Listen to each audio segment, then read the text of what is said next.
Росатом – это не только та организация, которая хорошо работает.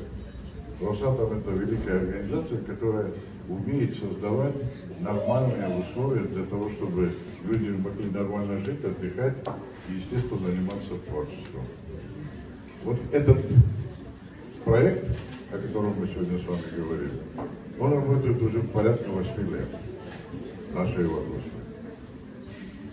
250 победителей. И проект он является международным. Ну, естественно, Россия, Абхазия, Белоруссия, Венгрия и много других стран, которые, так сказать, сами дружат, входят в этот фонд. Вы знаете, 15 детей из 250 победителей из Абхазии. В этом году их 3.